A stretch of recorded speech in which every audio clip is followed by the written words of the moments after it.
Speaking of penalties, let's get into some roughing the passer Oh, calls. This yeah. is becoming a consistent segment. I mean, this. I love that this is happening because this is now what I look for on Sundays. It is. It's Yeah, I'm only looking for egregious calls that I can talk about because I now I would consider myself a casual football fan now, where prior to last year, I would say I was a pretty serious football fan. So now I can give the layman's description of what it should be without having any knowledge of what things are. right. Which I think is really what people are looking for in this That's all type you of need. show. So of course we'll talk about Clay Matthews, who I think is going to be we'll on. save that one. Save it? Yeah, save that one for Okay, the end let because me that show- one's the most egregious in my opinion. All right, let me show this one then. This was in the Dallas game. There were so many of them. I couldn't. I think this week was actually a little better than the prior 2 weeks as far as penalties go. Do you have the Bears ones on here? I don't think so. Okay, Maybe I just well- missed them. I will say I looked through that entire highlight thread and just pulled every interesting thing I could. There's Right. so much that I don't see, so Right. so I'm not sure. But this was called roughing the passer here on Dallas. Yeah, it's the same story every week. I mean, I don't know what you're supposed to do. It's hard to really comment on it because I'm just going to say the same thing every time. Now, how it was explained, I did read a little bit more into this rule. One of the things that's going to get you flagged is lifting the quarterback off of the ground. Okay.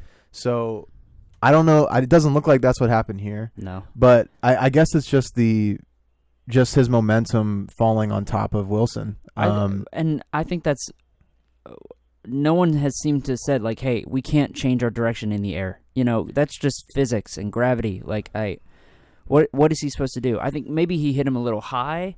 If he goes lower, then he can like. But then the problem is you also have that rule where you can't hit quarterbacks, like you can't dive at their knees, because that rule was put in for the whole like Carson Palmer in the Carson Palmer era back in like 2005. So Right. I think you either when you hit them you can't wrap. Maybe you just hit and just Superman But after. then at that point, there was a call against, I want to say the Eagles, where a defender comes in and he goes up to block a pass and he jumps up in the air, but then Wentz ducks down and the guy lands on top of him, and the guy like kind of like pulled off because he was afraid to take him down, but he never actually took him to the ground, and Wentz gets backed up to go throw, and the refs actually called him down. But so Eagles were super upset because he was never actually down. See, that's a good call in my view. Agreed. If that's how you want to ref the league, I mean, essentially, we're becoming a two-hand touch league, which is what's going to happen. It just is what has to happen. But then you're going to have like the Eagles fans are upset because he was never actually down. Right. So you're not going to make everybody happy, and the common denominator, or I guess the thing that your goal should be reduce injuries. right. So I don't think that they're accomplishing that goal the best way that they possibly could. I don't think that this is the best way to go about reducing injuries. If you really want to reduce injuries, you do more drastic things. You don't do this half-ass shit, and that's like in the middle of. Right. It's not. I mean, we're going to see a change next year. I don't think. Oh, without a doubt. And honestly, the change should come now. You should not wait till next year. I don't know how the rules. I'm sure the rules committee has a thing where they don't change rules in the middle of the season. But this is like a crisis. This is the worst I've ever seen. Like, where everybody in the entire stadium and the entire world who's watching it knows it's a bad. Like, they know that I this just should go on not Twitter be a and I penalty. type "roughing the passer" and I just watch the feed. That's what I've done too to try to find clips. Yeah, it's great. It's the best way to find them. Yeah. So I mean, I saw this long comment today on because somebody posted one of these.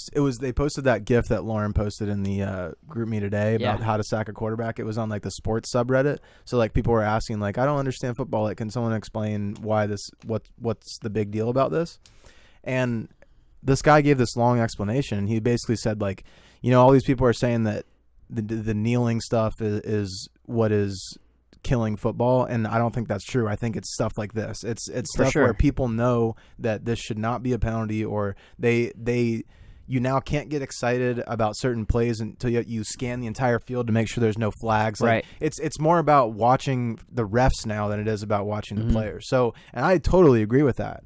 I totally agree with that, because that is the main thing that has kept me from watching football. Is like, I just get pissed because I don't know what pass interference is. I don't know what roughing the passer is. Like, this is a little bit off topic, but it goes along the same lines of not being able to get excited about a play the Saints were scored on a last-second touchdown, okay? And every touchdown is reviewable, Right. So the Taints, the New Orleans Taints score with 0 seconds left on the clock, and you want to get excited. You want the whole team to go rushing out on the field, but you have to sit there and wait till the play is under review, and you sit there, and it's just not as fun, Well, that is a very similar thing, not to bring it back to baseball, but that is the complaint that was made and still is made about when they now with the replay system in baseball is now if there's a play at the plate on the last, the winning run's coming home, there's a play at the plate, you have to hold your excitement until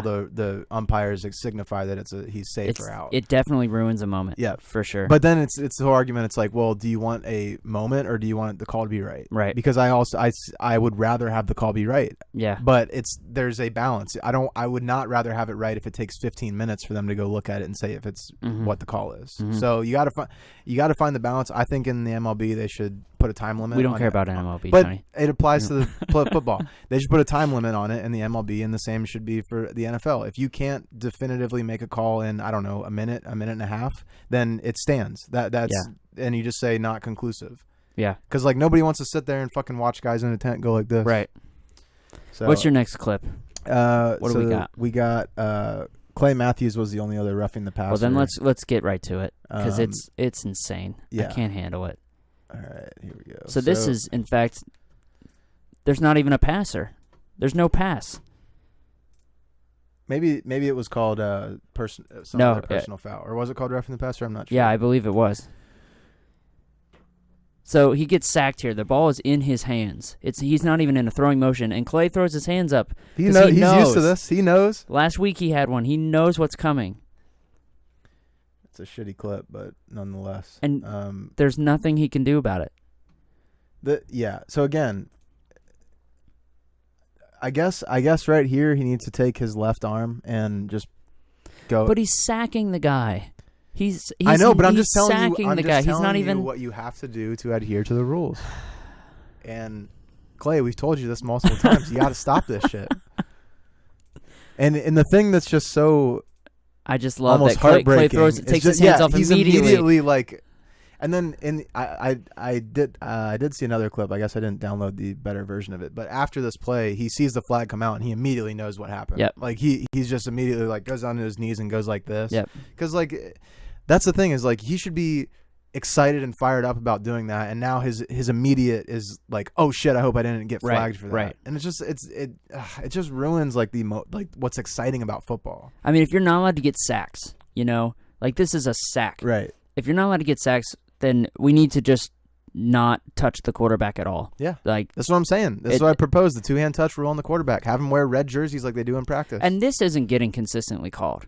Matt Ryan got taken down multiple times, and week one, Andy Dalton was getting the shit kicked out of him. He didn't get one call. Right. The game. This is not being consistently called. I think that that is a huge problem as well.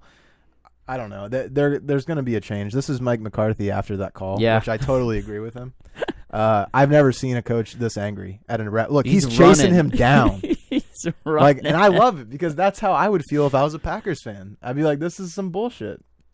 So definitely agree with Mike McCarthy there. Especially with Clay was the one last week who had the same call and had the game reversing decision essentially. Yeah. I mean, and that's probably what they said in the film room. They said, Clay, this play cost us the game. It's not your fault. Right.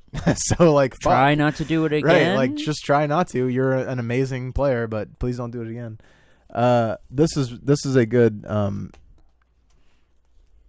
throw by Matt Patricia. I just wanted to point out that he threw this challenge flag 23 yards. So good job by Matt Patricia. I was talking to Taylor about how ceremonial the challenge flag almost is. I saw Harbaugh just drop it out of his pocket and then pick it up immediately. I want to see more of that right there. I like that. Matt Patricia was the guy I wanted the Bengals to hire over the offseason. So I'm a big fan of this challenge flag throw. Serious distance, great form. It's going to take someone's eye out with that thing. Really love it. Okay, what else we got here? We got Dallas. Here's a roughing the passer. We already showed that. Here's a taunting call that was called on Earl Thomas for the Seahawks. You see, he'll get a nice interception here. he gets flagged for this right here. For bowing? Flag, 15 yards. Was That he is bowing towards the other team's? I don't give a shit. line? He got a 15-yard penalty for that. I don't care who he's bowing to. Yeah, that's dumb, man. Do what you want with player safety. Call flags on that kind of shit. But if you're going to flag this shit, you're just asking people to stop watching the game. Are you okay with him getting that Jets player flagging for wiping his ass with the ball? Yes. That's too far? I think that is the line. That's too far. I think anything involving like that, because that's a deliberate like disrespect to another player. It's Sure. the same thing like if you tackle a guy and then you do the stand over him thing. Cut your throat. Yeah, you know, that kind of thing. shit should not be allowed. It's a fucking It's a gracious bow. To basically, it looks like he's just bowing to the crowd. Right. Essentially. Right. NFL, what the fuck, I'm dude? with you. That's when people say no fun league, like that's what they're talking about. Right. Let's see. This is the play. This is a Dolphins player tearing his ACL. He's out for the year because of this. This is him trying to avoid landing on the quarterback. Oh no. Out for the year. That's So terrible. you'll see he tries to kick his back end out so he doesn't land on him. Right. Like right here, he's trying to kick him, whip out, and I think he just kind of lands weird on his knee. I hate watching that stuff. Yeah, I mean, man. it fucking sucks. Especially it's one thing to get 15-yard penalties. This guy's season's over now because he's trying to prevent that. So I think that's an even more of a reason to change the rule mid-season. This here is just a Denver player being a total asshole. He was actually ejected for this. You'll see him come in at the bottom of the screen here. You'll see a Ravens guy come in like that, and then this dude comes in and spears him, and then you'll see down here he's throwing punches in the pile. Yep. So he was actually kicked out for that, which is good. You can't have people throwing punches in piles, but it just goes to show.